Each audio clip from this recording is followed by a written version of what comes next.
All right. So whether you've been to dozens of protests or you're planning your very first one, this session will give you a clear framework, and by the end, you'll have a concrete plan to take with you. We're drawing on resources from the Activist Handbook, a free open source guide written by and for change makers around the world. Here's how today works. I'll share key concepts and then we'll ask them questions for you to respond to in the chat.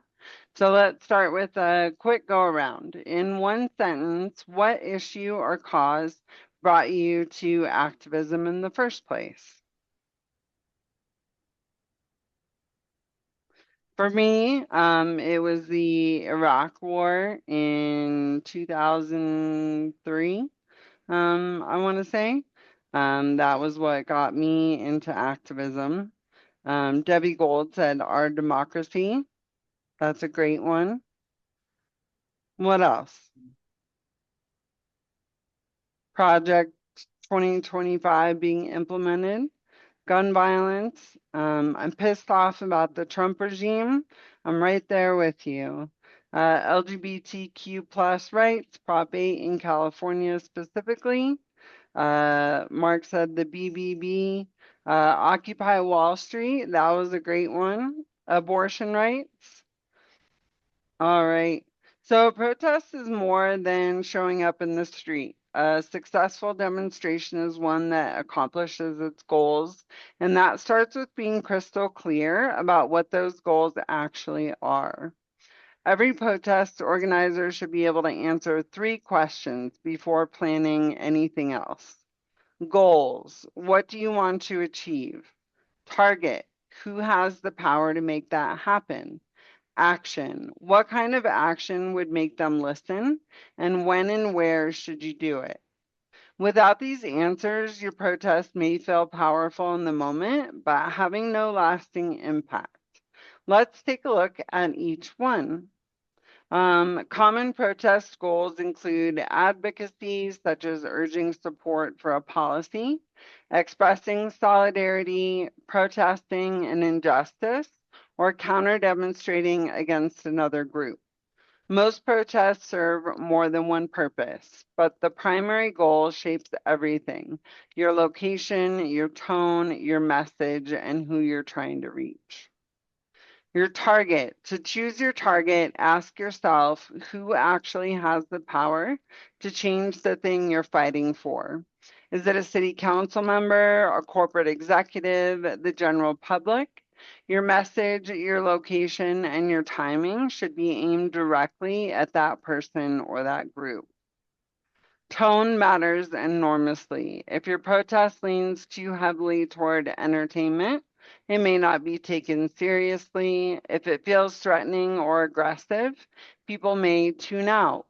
Find the tone that matches your goal and your audience and maintain it intentionally throughout. So for this exercise, choose a cause that you might organize a protest for. For your cause, who is your target? The person or institution with the power to make change. Go ahead and type that in the chat. What are some good targets? So we've targeted politicians, including sitting senators in Colorado. So Marissa, if your issue is healthcare, who would your target be? Maggie said Congress. Morgan said voting Republicans out of office. So who would the target for that be? I think to get people to vote Republicans out of office, we're targeting the general public and specifically Republican voters or Democratic voters to vote more than the Republicans. Someone said striking the hospital. Oh, that was Marissa. Representatives. All right. So next we'll talk about building your team. You can't organize a protest alone and you shouldn't try. The more like-minded people you have beside you from the start, the better. Building a team is not just a practical step, it's an act of solidarity. Start with your core team. Recruit 3 to 6 committed people to form your organizing core before you go public with your event.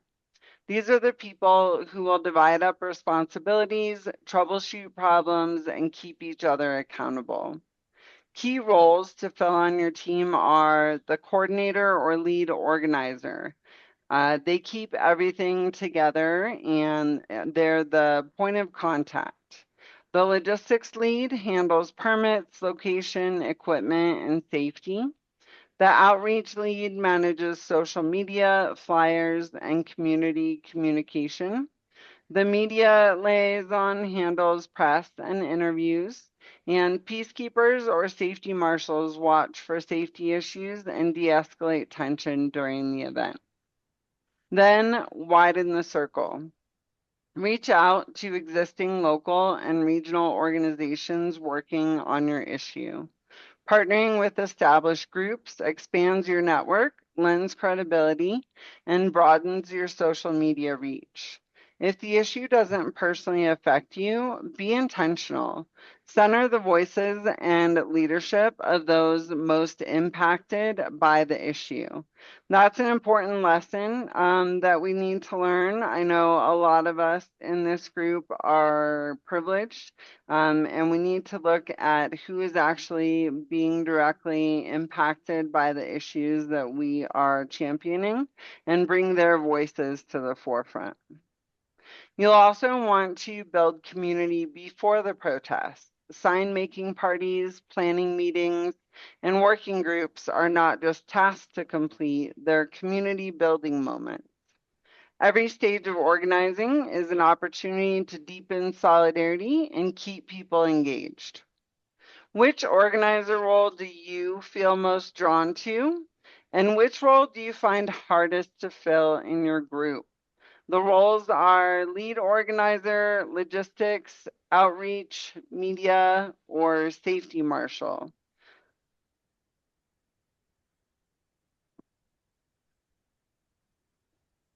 Which one of those do you each of you feel the most drawn to? Or which one have you filled before and found that it was a good fit?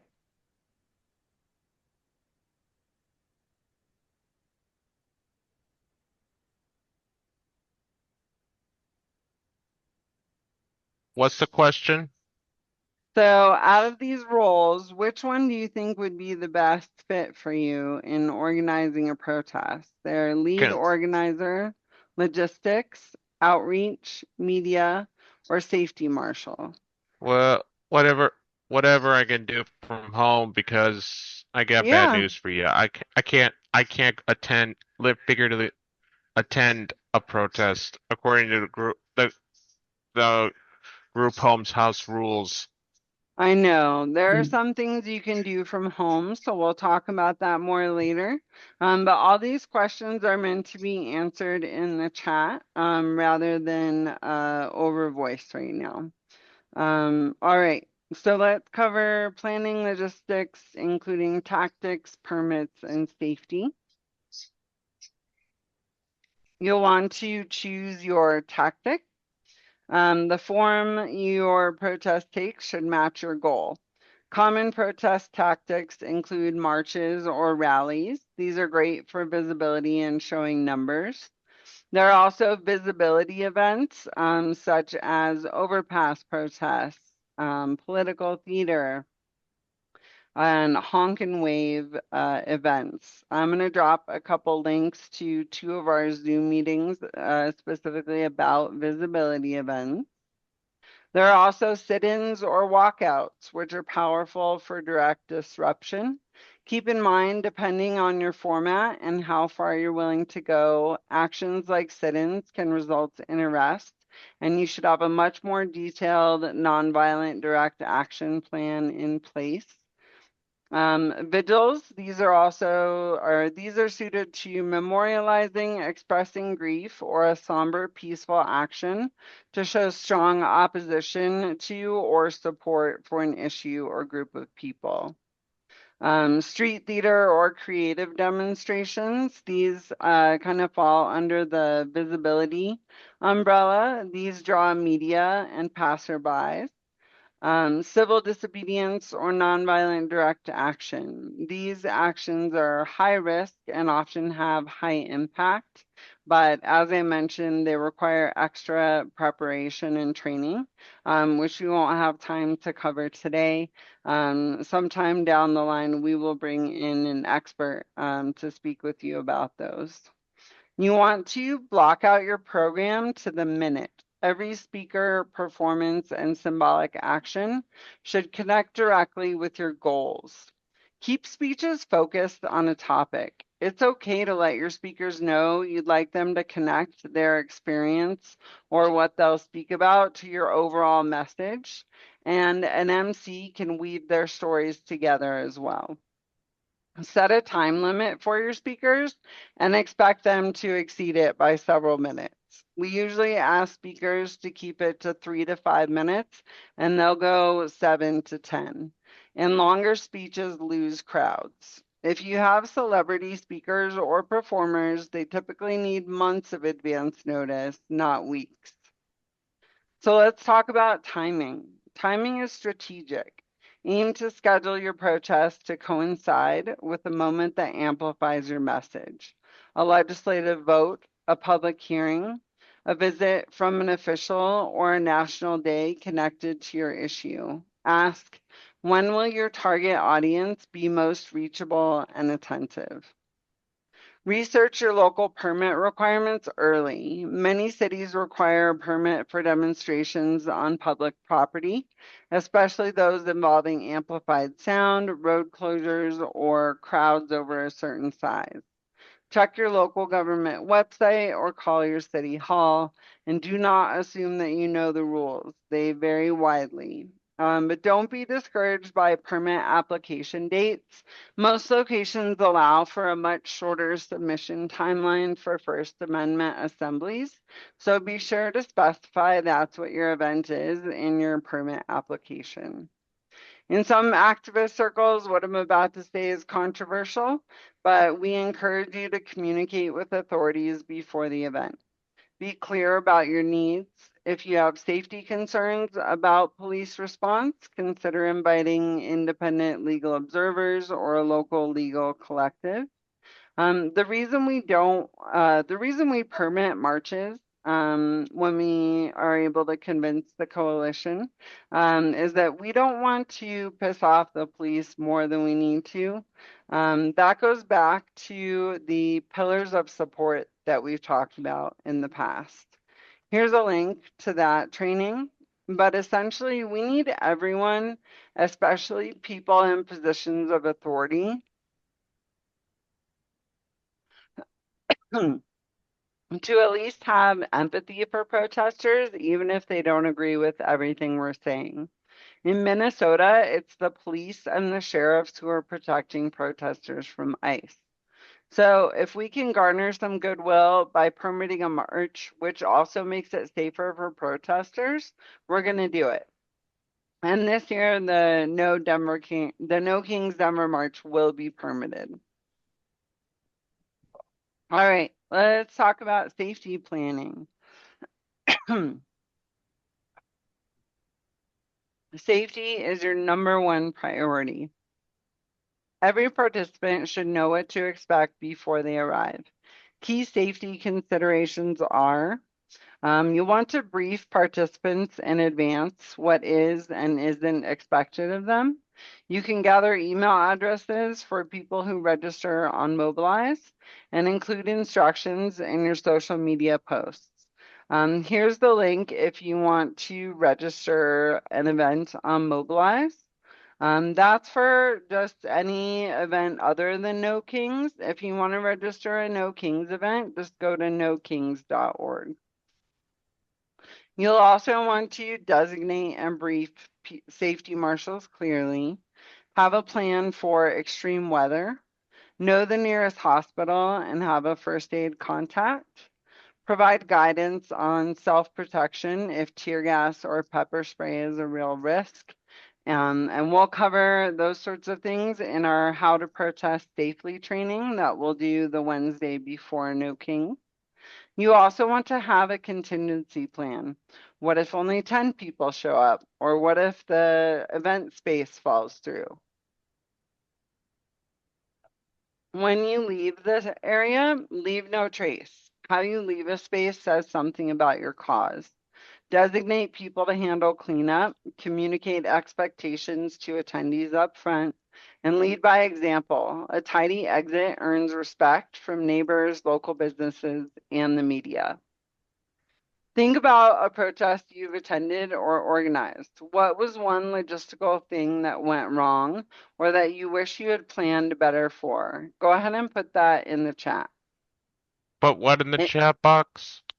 put something in the chat that you wish you would have planned better for. So if it is about a protest, what was one logistical thing that went wrong or that you wish you had planned better for? Wind, yes, wind. I wish we had planned better for wind on January 6th. Access to recycling. March was delayed too long and people left before it started. Yes, people can definitely get antsy. They get there, they want to march. Maybe they don't want to listen to a whole hour of speakers. So those are considerations. How to motivate volunteers, anarchy on those trying to provoke the police. Yep, there are bad actors out there. Often hard to hear speakers. All right, so let's get into communication and media strategy. Getting people to show up is its own job. To maximize turnout, you need to reach people through multiple channels in their language and more than once. Start publicizing at least several weeks before a smaller event, months ahead for a major one. Outreach methods that to combine our social media across all relevant platforms. Pick a hashtag early and use it consistently. Provide social media graphics to other organizations you're working with or have relationships with, and try to recruit local or national influencers. Many actually read their messages on Instagram or other platforms, and it's always worth a try. Post flyers in public spaces, community boards, and shop windows. Just ask permission for those windows, of course. Emails and newsletters to your group and allied organizations. Phone banking and personal outreach. Nothing beats a direct ask. Announcements at churches, clubs, schools, and community meetings. And face to face canvassing in affected neighborhoods can definitely bring people out for those types of events. We also use digital billboards. So I'm going to drop a link in the chat. This is for Blit billboards. I know some of you have heard us talk about them before, but they're the main thing that we changed for No Kings 2. And we went from 12,000 people at the first No Kings to between 46 to 50,000 people at the second one. So the digital billboards can be really effective and you can set a daily budget. Like you can decide to spend $30 a day and pick two or three billboards where you want to have your image shown, and it can be really effective. All right. If you want media coverage, you have to make it easy for journalists. Identify one media liaison who will be the primary contact and spokesperson. Their job is to send press releases in advance with the exact time, location, and what journalists will see. Sean, if you could drop the example of a press release that we've sent before. If you have that, y'all can download that and take a look. I believe that's our press release from No Kings 2. And then start emailing the press release at least 2 weeks out. At that point, send them 2 to 3 times per week. And in the final week, send them every single day. We send the press releases from our email system, Constant Contact. Don't send them directly from your email, or you might get your domain flagged as spam. But there are free services out there like MailChimp and a few others where you can set up an email list and use those to send mass emails. You also want to invite local TV, radio, newspapers, and digital outlets personally. Our co-leaders, Katie and Lindy, do an awesome job of calling each media outlet and submitting the press release details through each website, in addition to us sending out those emails. You also want to get confirmation that they're coming and give them a phone number to reach your media liaison the day of. Sean, could you please drop our Colorado media database in there? I would love for all of you to have this who are here in Colorado. You also want to create strong visual opportunities, signs, costumes, banners, symbolic actions. And those that you have planned, include those in your press release so that the media know what to expect, and that can make them more likely to come to your event. Make sure you make speakers, organizers, and members of the affected community available for comment. Mention that in your press release as well. And introduce reporters to the right people. Help them get the shot that they need. If you don't already have press relationships, start building them now before you need them. Offer yourself as an expert on your issue. Be generous with your time. When journalists can trust you, they'll come back. And let's talk about communication with your team. Organizing teams need reliable internal communication, especially on the day of the protest. There are a couple of options here. You can decide that all key team members should have cell phones and each other's phone numbers, or you could use radios if you prefer to leave phones at home or in airplane mode to avoid possible surveillance. We always use radios. But you can also consider appointing runners at large events who are people who can carry messages between teams in real time. So tell me in the chat, what communication channel does your community use most? Signal, social media, WhatsApp, email, in person, or something else? And what's one platform you haven't tried yet for outreach? So I see Signal, Instagram. Yeah, we're doing a lot of promotions on Signal as well. And then we've got Sean and Tian, who are awesome social media experts that get the word out on Reddit, Blue Sky, and Instagram. I think that's all of them. Chat and emails, calling. I think that's great. And the one thing that I want you to know is that many first-time organizers underestimate this. The protest is not the goal. It's a step toward the goal. What you do in the days and weeks after the demonstration matters just as much, sometimes even more. On the day of or the day after the protest, ensure a safe, orderly dispersal. Everyone should get home safely, and it should be clear that your event is ending. That way, if any bad actors want to come in and start trouble afterward, it'll be clear, both to the media and protest goers, that this is not part of your event. Follow through on any planned post-protest activities like meeting with legislators, signups, etc. Thank volunteers, speakers, and community partners. Make sure media representatives get the interviews and quotes they need, as well as an estimate of attendance.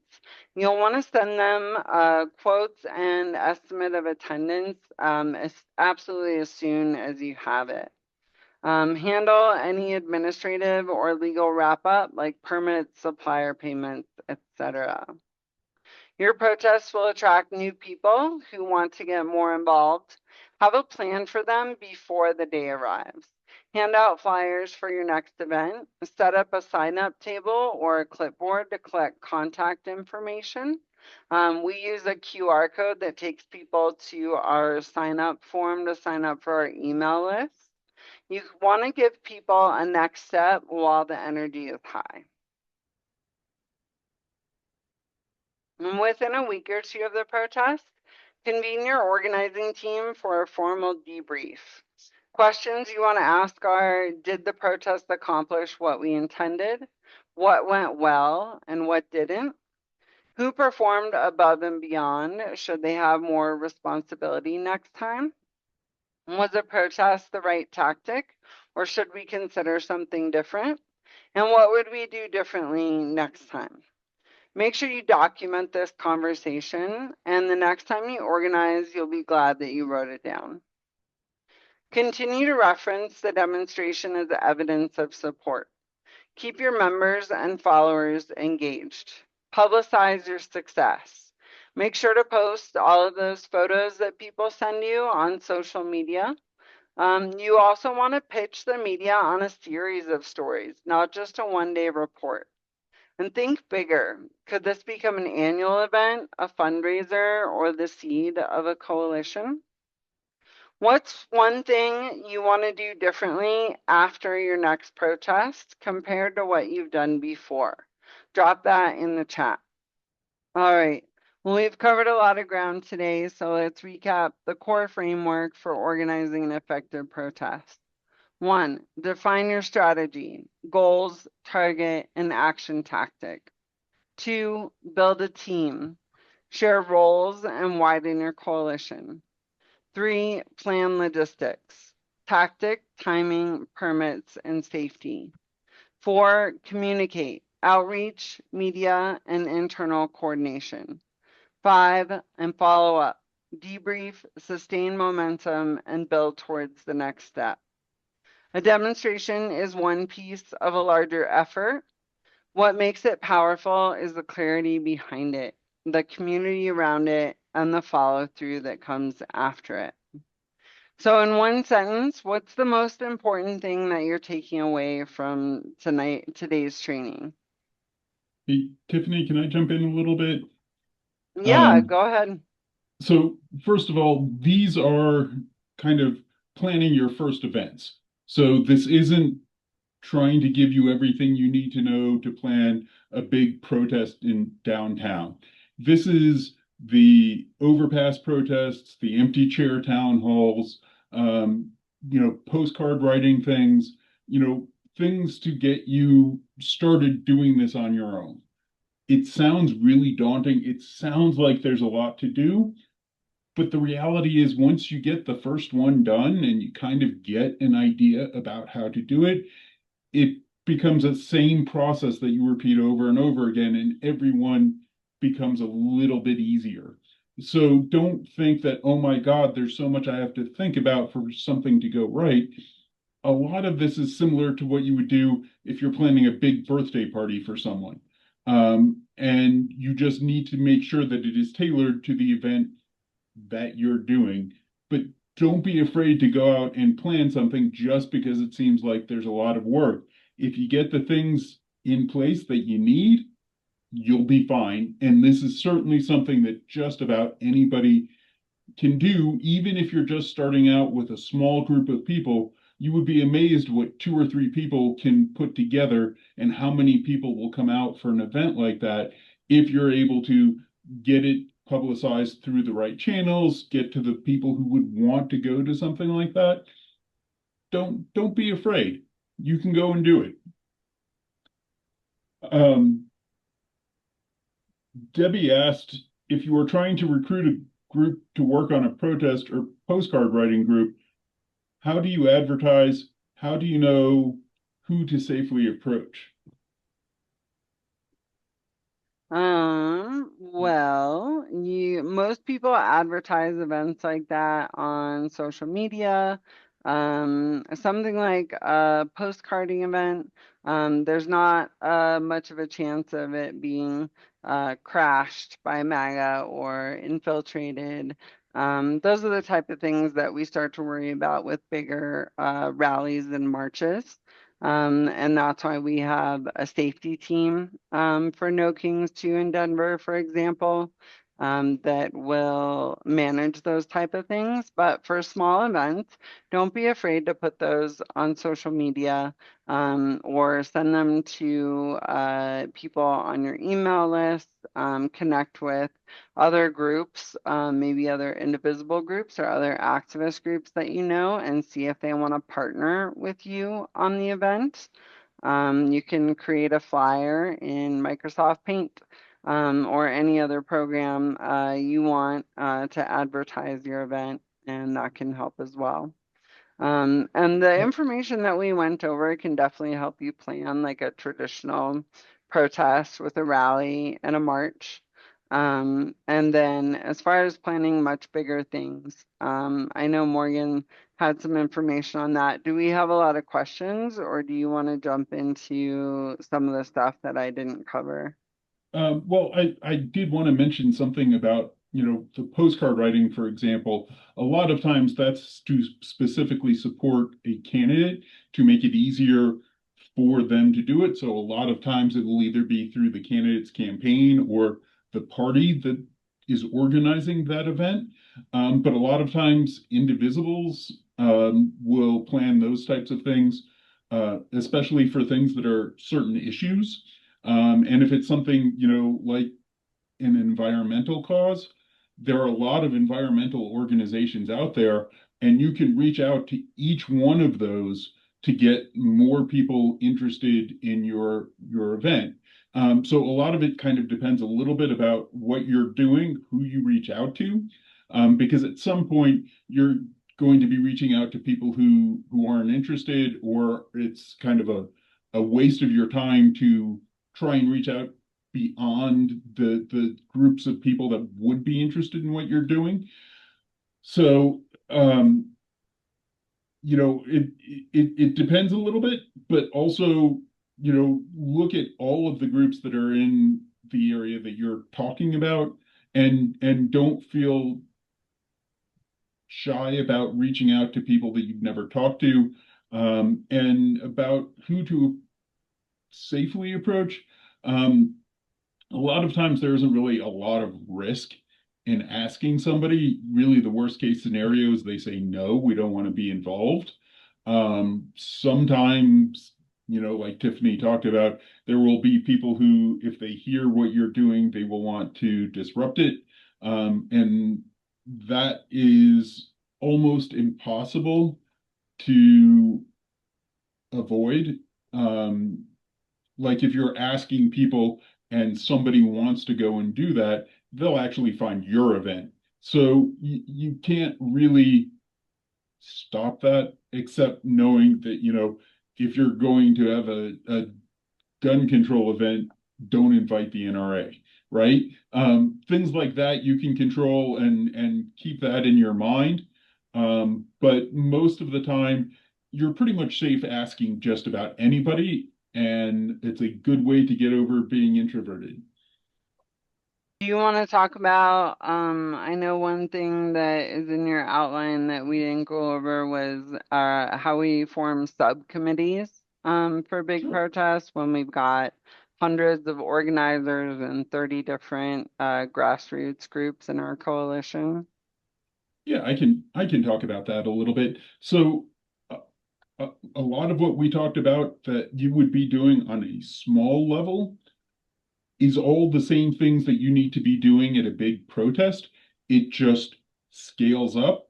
And then there are some added complexities to it. But the first thing that we do is split those different duties up.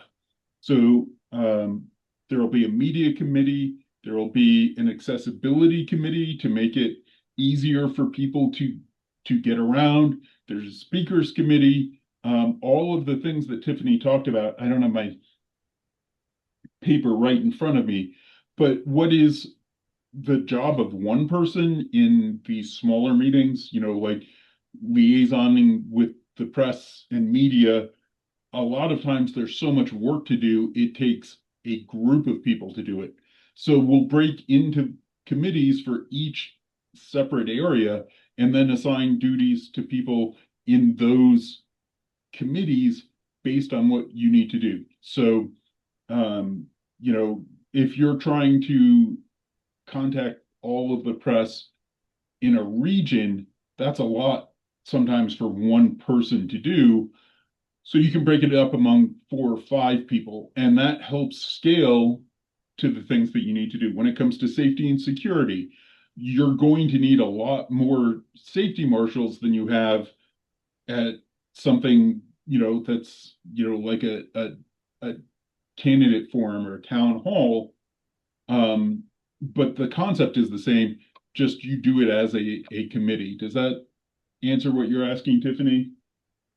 Yeah, absolutely. I'm sending you a link to your document. Okay.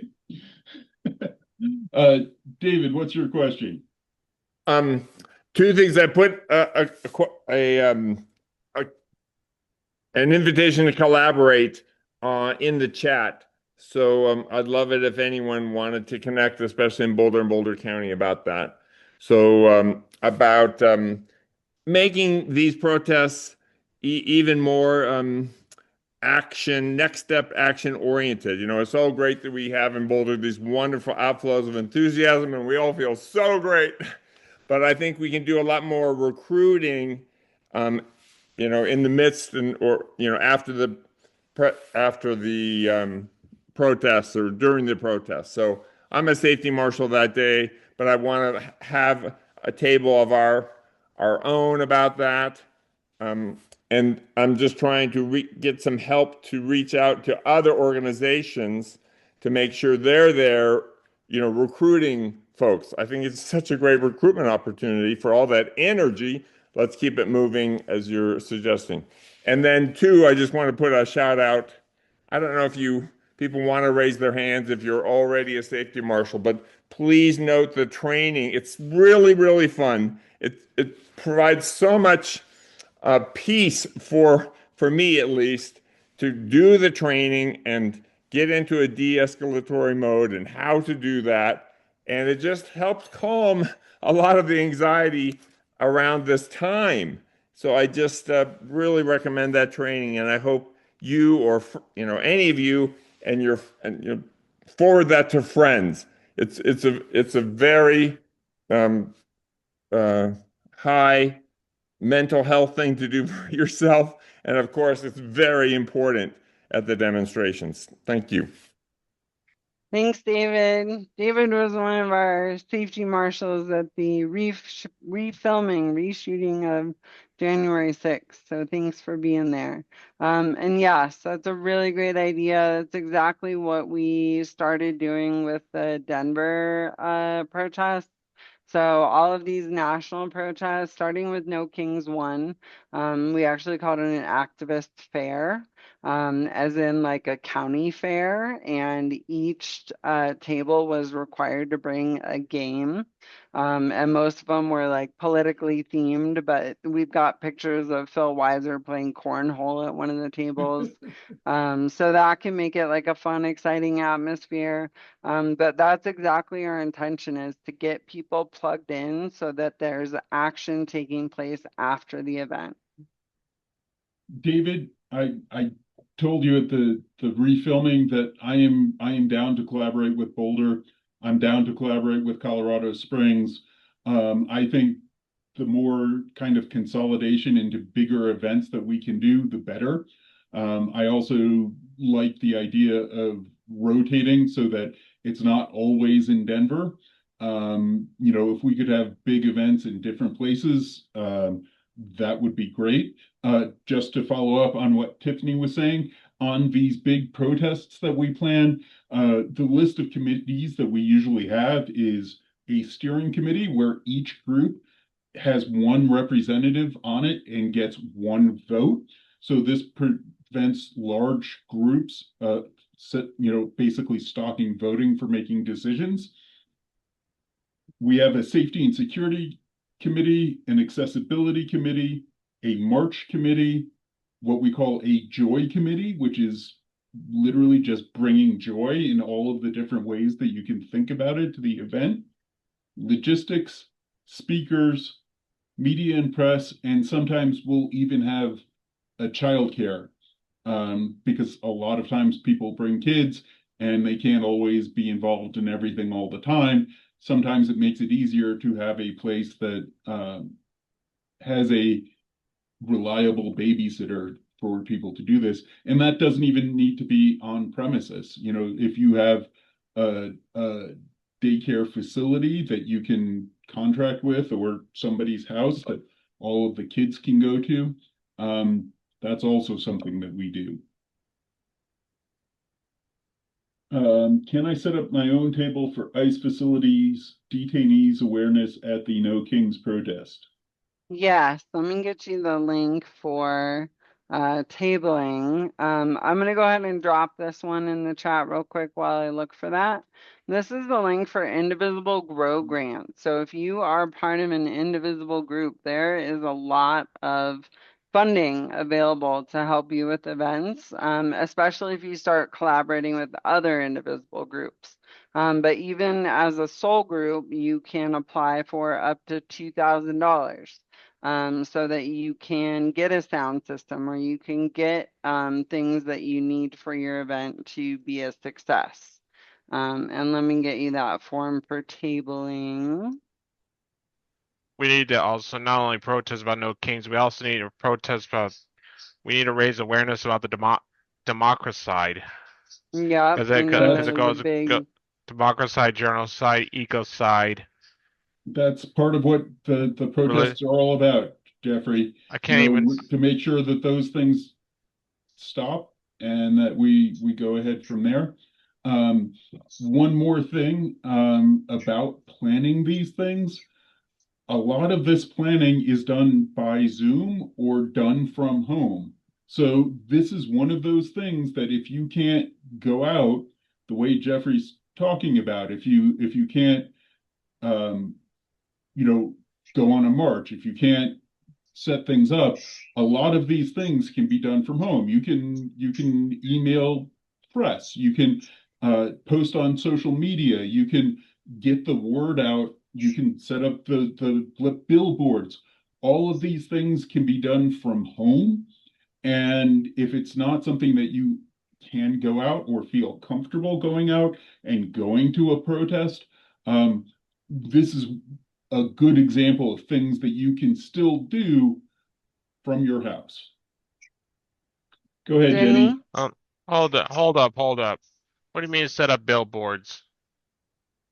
We we put a link in where you can set up a digital billboard with the graphics for your event, and you can run it on a billboard on a daily basis. What kind of billboard are you They're referring to? digital billboards, Yeah, so they flash different messages, but you see them along the highway and like whatever graphic you send them, they'll put it up for 6 seconds or whatever it is before it changes to someone else's graphic, to advertise different things, but How we use them for No Kings.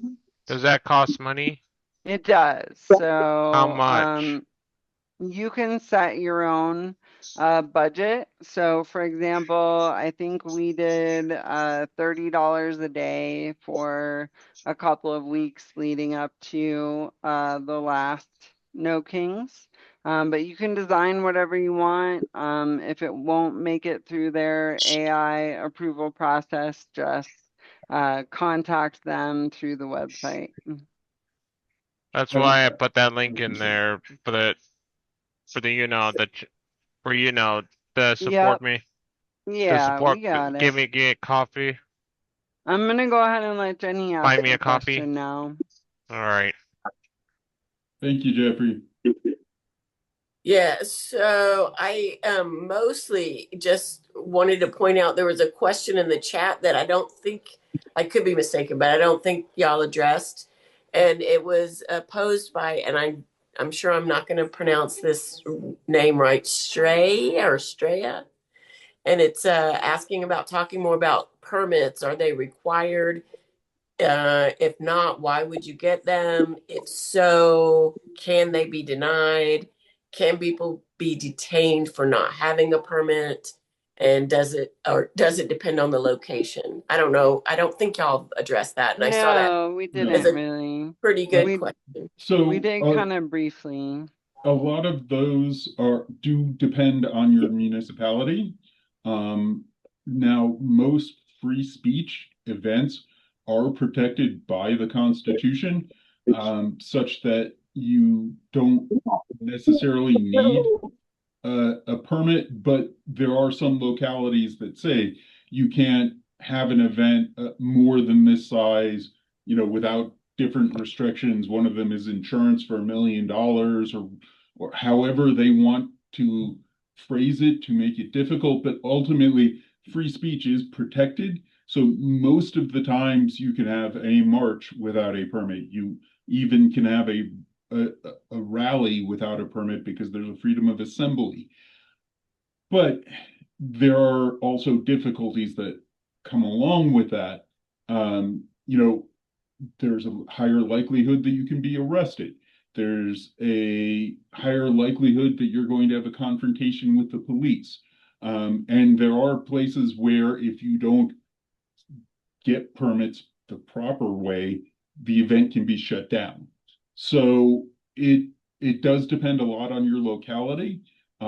Legally, ultimately, the bottom line is most of the time it's not necessary to get a permit, but getting a permit can be a strategic move, even if you don't need it. A lot of it also depending on what your relationship with the police is and what you want it to be. So, as far as I'm concerned, I would rather have a good relationship with the police so that if ICE comes into town, that the police are willing to protect us against ICE instead of being antagonistic to us because we didn't get a permit and we caused a lot of trouble. Um, but there is a free speech argument that you don't need it, but there's also a possibility that you can get into trouble. If you have the permits, then the likelihood of having any trouble is very low unless somebody does something that would violate the permit. Another reason to permit marches specifically is that then if you are willing to share your route with the police, they can block off those streets ahead of time. Otherwise, you've got, large numbers of people crossing streets at crosswalks. Sometimes the march doesn't want to wait for the light to turn green and it can turn into a dangerous situation. Folks will say, well, the police will block off the streets anyway. But if they don't know the route of your march, they can't block them off before the people get there. And another concern is emergency vehicles. So, what if someone in the neighborhood that you're marching around or in a business in the area that you're marching around needs to get to the hospital and an ambulance goes to pick them up? If they don't know what the march route is ahead of time, you could delay that person getting to the hospital.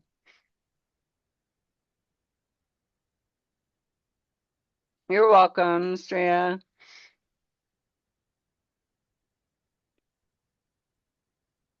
Any other questions out there?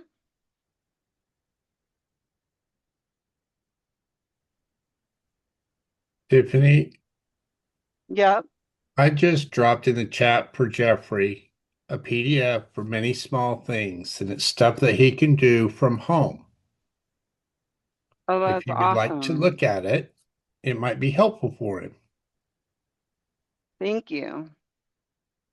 I will save that as well. Thank you. Yeah, it's always a possibility. But yeah, take a look at that PDF that Sean sent. I'm sure there's lots of cool things you can do on there. Oh, you said the tabling form isn't working? It should be. But yeah, Marissa, you have a good point that lots of people can't go to protest. Immigrants, people with disabilities. And it can be, you know, a huge exposure for people from marginalized communities. But just being a safe space for marginalized people is an act of resistance. I like that. You know, if I could go, I would live stream the whole thing, live stream the event. Yeah, well, we were talking about how there's going to be virtual No Kings protests that you can watch. So I'll make sure we get you that information before the protest. Well, if there aren't any other questions, I'm going to go ahead and close us out. I'm going to play a couple of new AI songs for you. First, we're going to start with my favorite. This is the third wave ska or punk ska version of 7 Million Voices. Headlines hit like a backbeat crack. Maps got twisted and they snapped right back. Texas tried to power play, but it blew away. Lines redrawn, now the tide won't sway. Every race, every county line. Huge blue swings like a pickup line. Ballots dropped and the numbers sang. Democracy in a brass band clang. You can feel it in the pavement, feel it in the crowd. 7 million voices and we're screaming loud. Hey, hey! No kings in our town. We're the brass, we're the boots, we're the underground sound. No kings to fill up the streets. No kings three gonna shake these seats. I never felt my voice cut through. Now it's the riot of red, white, and blue.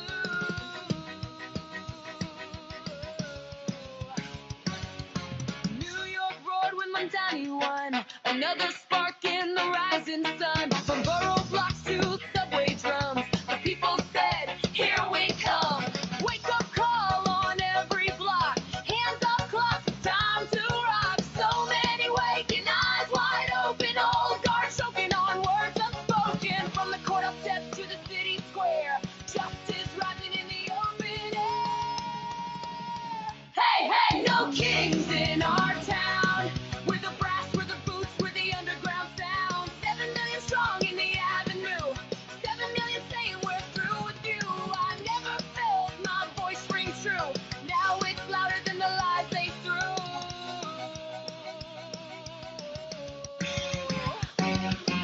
Outdoor mass and a march in the rain. Doors thrown open, break the chain. Spiritual leaders at the gate. Court ruled you can't isolate.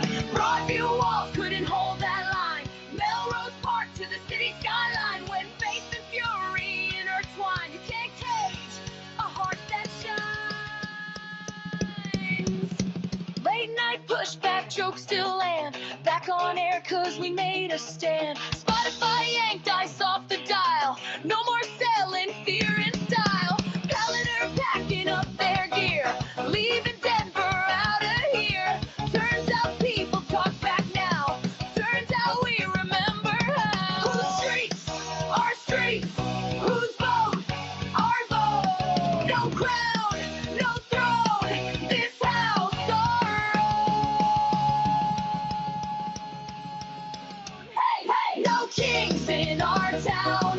Skank it up while the walls fall down. From Texas Mass to NYC. From every block to every sea. I never felt my voice matter this much. Now it's fire, it's breath, it's a million touch rush. No kings three, bigger than before. We're the rhythm kicking down the door. Democracy is a live wire sound. And we're the band that won't back down. All right, and you're all free to log off whenever you'd like. But I'm gonna play you one more version. Folks asked for a reggae song, so here you go. Hold on, before you start, I just wanted to mention that they just sent you the song. So be sure to download it. Okay, we will, Jeffrey. Thanks. Did you get it? It's in I'll the check chat right box. now. It's in the Okay. chat box, personal chat. All right, I'll check it.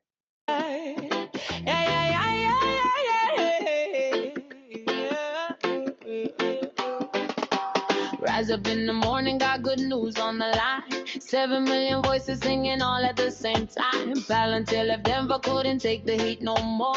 Back to backs for Florida, but Justice kept the score. Spotify to no to ice, took the adverse down. Every act of conscious ripple into every town. Colbert standing tall again, Kimmel back on air. When they try to silence us, we show them that we care. 7 million voices, can you hear us now? Whoa, 7 million voices, we're gonna show you how.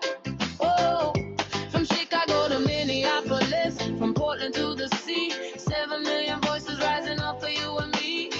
Yeah,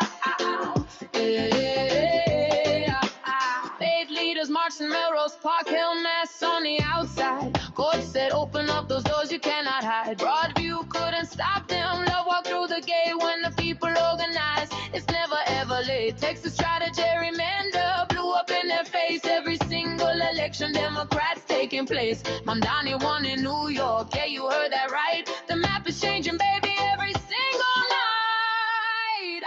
7 million voices. Can you hear us now? Oh, 7 million voices. We're gonna show you how.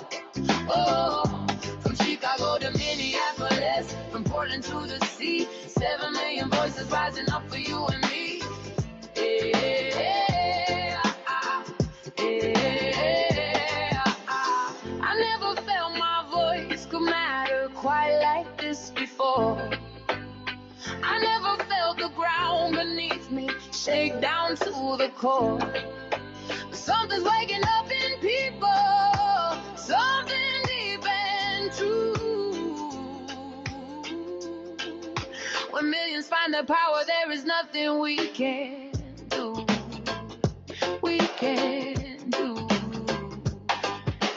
Judges all across the country standing up to power. Constitution holding firm through every single hour. Supreme Court said your tariffs fall 6-3 the call. When we build the walls of justice, walls of greed must fall. Ring cancel block security, no surveillance state. Portland through a naked bike ride. Yeah, that ride was great. No Kings 2 brought millions out. No Kings 3 is near. The more they push against us, the louder we appear.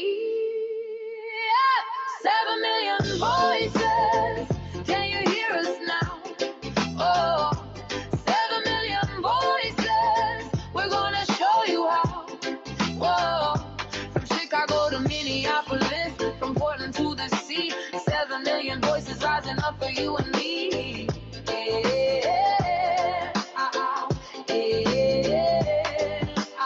7 million. Can you feel it? 7 million. Can you see? Yeah, 7 million. Getting stronger. 7 million. Can't hold us any longer. We are waking up. We are taking back. We are marching forward, never looking back. 7 million now. Soon it's 50 more. This is what democracy looks like. Hear it roar. One love, one fight, one voice for all.